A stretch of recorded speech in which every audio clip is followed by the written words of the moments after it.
What if I told you there are no answers because there are no questions, except for the ones we pose, the act of which creates resistance against the solutions that would otherwise organically manifest? How?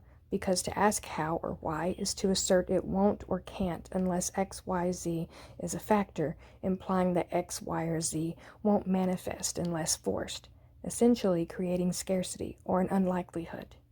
To adopt that hypothesis is to postulate that one could accomplish a lot by doing absolutely nothing, in the sense of questioning things, which would lead to actions that are termed as solutions. But if life runs on energy, then don't we have to expend energy in some form or fashion to bring about the organic solutions aforementioned? i.e., to energetically answer a question that we have perceived on some level, whether or not we articulate it. Yes, on a primordial level, we interpret needs, and then energetically, through physical, mental, emotional, or a combination of expenditures, we materialize the solutions to that perceived need. This fact points to an important distinction. But wouldn't doing nothing while waiting on the solution to magically manifest be the same as only praying? No. Prayer, in the Western sense, is when people deny agency over their own lives or the world around them and simply wait for things to fall into their lap, to be manifested, granted, or approved by an external power. Whereas the lack of pursuing answers is the understanding that solutions will manifest organically as they should in the most effective way, if not interrupted by our questioning and proposed solutions. If you haven't guessed yet, this is all to say that asking questions creates problems. At this point in our timeline, we are now trying to come up with solutions to the problems our previous supposed solutions were created to solve. War, for instance, solves nothing and creates far more problems than it was employed to solve. So how did we get in this mess? And how did we get to the point where our solutions are problems for which we're trying to find more solutions? And is asking this question another example of the point being made here? It's most likely began from the very first advent of a solution, like when fire was discovered or hand tools were shaped out of rock so to make work easier.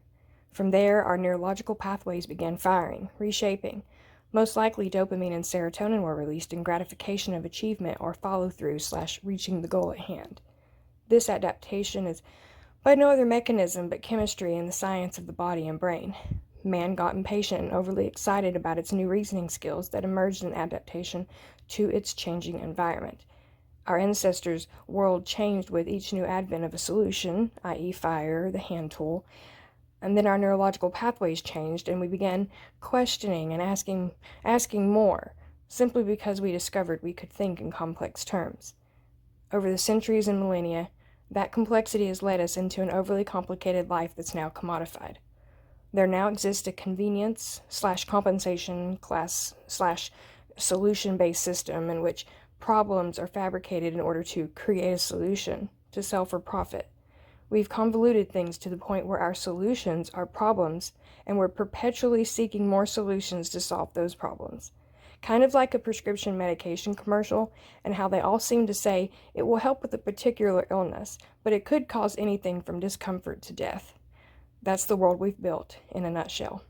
The ultimate question: how do we simultaneously manifest solutions while abstaining from asking questions that are more problematic than useful?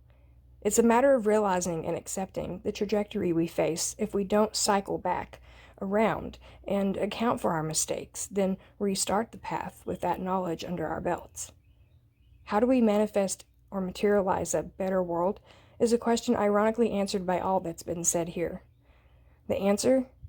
To stop coming up with questions and start responding to perceived issues by doing what makes sense, not what poses more questions. Example: capitalism, degrowth; hyper-individualism, connection, etc. Versus religion, morality; politics, lesser evil, etc. There is no further elaboration, and no, I won't be taking any questions.